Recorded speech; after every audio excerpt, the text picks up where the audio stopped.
Once upon a time, nestled amidst rolling hills and whispering bamboo groves, stood an ancient monastery. Within its serene walls lived a community of monks dedicated to a life of meditation and spiritual pursuit.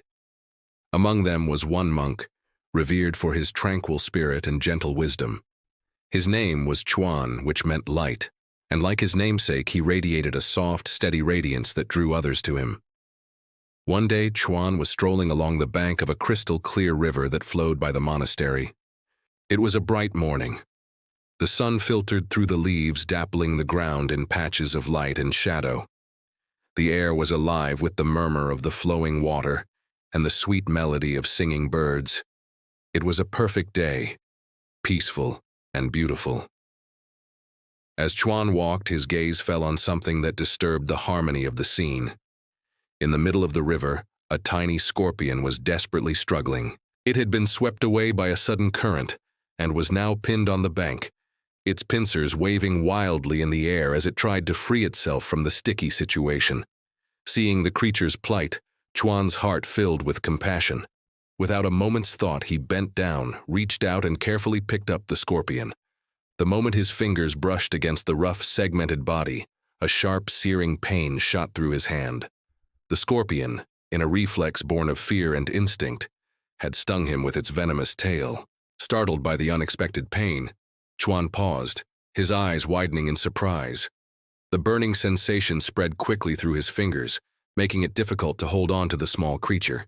He looked down at the scorpion, its dark eyes gleaming with a mixture of fear and defiance, its tail still raised in a threatening posture. For a moment, Chuan hesitated. The pain was intense, and the sting a stark reminder of the danger this seemingly harmless creature posed. Most people would have dropped the scorpion and backed away instinctively.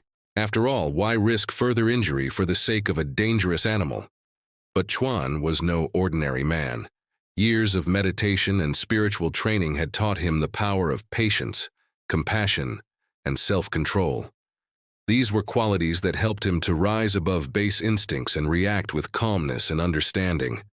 Instead of dropping the scorpion, Chuan took a deep breath, trying to soothe the throbbing pain in his hand. Then, with a gentle movement, he placed the scorpion on the riverbank, far from the water and the current that had trapped it. As he did, he noticed a small wave rippling across the surface of the water, threatening to sweep the helpless creature back into the stream. Without a moment's thought for his own comfort, Chuan reached out again, this time steadying the scorpion with his uninjured hand. He made sure it was safe on the bank, far from harm. By now, Chuan's actions had attracted the attention of a passerby. A traveler who had been journeying along the river stopped to watch. Puzzled by the monk's behavior, he couldn't understand why someone would willingly put themselves in harm's way to help a dangerous animal. So he approached Chuan, his eyes filled with curiosity and a hint of skepticism.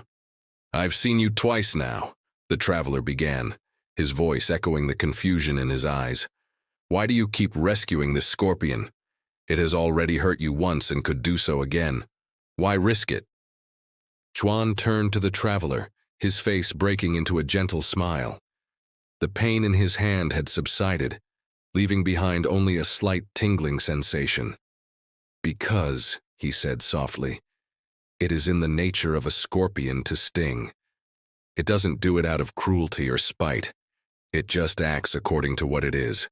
But it is in my nature to help and to show compassion. That's who I am."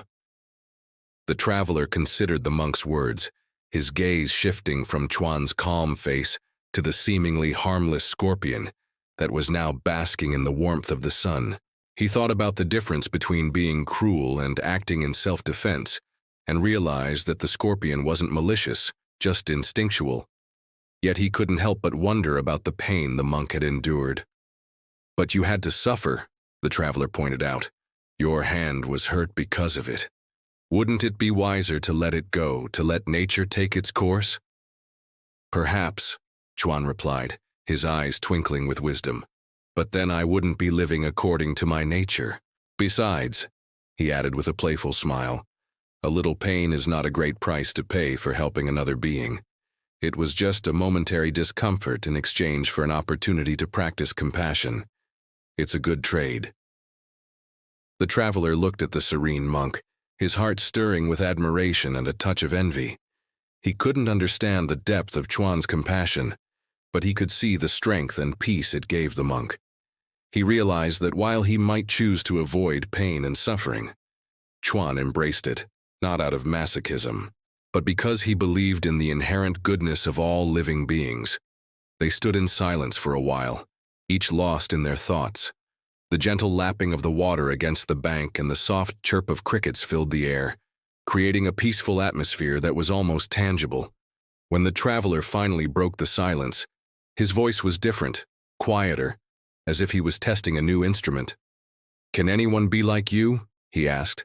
"Can anyone learn to be so patient and compassionate?" Chuan smiled again, his eyes crinkling at the corners.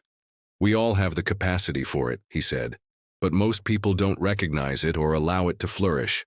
Life gets in the way, distractions pull at us, and we often forget what truly matters. But the potential for kindness and understanding is within each of us. It just needs to be nurtured." The traveler nodded slowly, absorbing the monk's words. He knew in his heart that Chuan was right, but he also understood the challenges of living a life guided by compassion. The world was full of suffering, and often the easiest path was to look away, to ignore the pain of others in order to protect oneself. "How do you do it then?" the traveler asked. "How do you bear the pain, the suffering, the sadness without being overwhelmed?" "I do it one step at a time," Chuan replied. "One breath at a time. You don't need to see the whole staircase, just the next step. That's how we make progress, not by trying to understand everything, but by taking small steps forward. The journey is long, yes, but it's also full of beauty and wonder. If you focus on the journey, the destination doesn't matter, because every step is a chance to practice patience, kindness, and love." The traveler looked at the peaceful monk, his heart stirred by Chuan's words. He knew that he didn't have all the answers, but the monk's quiet confidence was a beacon in the sea of uncertainty that was his life. As the sun climbed higher in the sky, casting long shadows on the riverbank, the traveler prepared to leave. He thanked Chuan for his wisdom and guidance, knowing that he was leaving not just with empty words, but with a renewed sense of purpose. "Remember," Chuan said as the traveler prepared to go, "the nature of the scorpion is to sting, and it does not mean to harm out of cruelty. But your nature is to be compassionate and kind, and that is your true strength." The traveler nodded, committing Chuan's words to memory. He knew that he had a long way to go, but with each kind word, each patient breath, he was taking a step in the right direction. As he walked away, he looked back at the monk standing serenely by the river. Chuan was still watching the scorpion, now a small black dot in the distance. The traveler couldn't see it, but he could imagine the scorpion, having shaken off its brush with death, going about its life, unaware that it had been saved by a simple act of kindness. The traveler continued on his way, the river shrinking in the distance, becoming just a faint memory. Yet the lessons he learned there, the words of wisdom he received from the monk named Light, continued to echo in his heart, guiding him, encouraging him to be a little kinder, a little more patient, a little more human.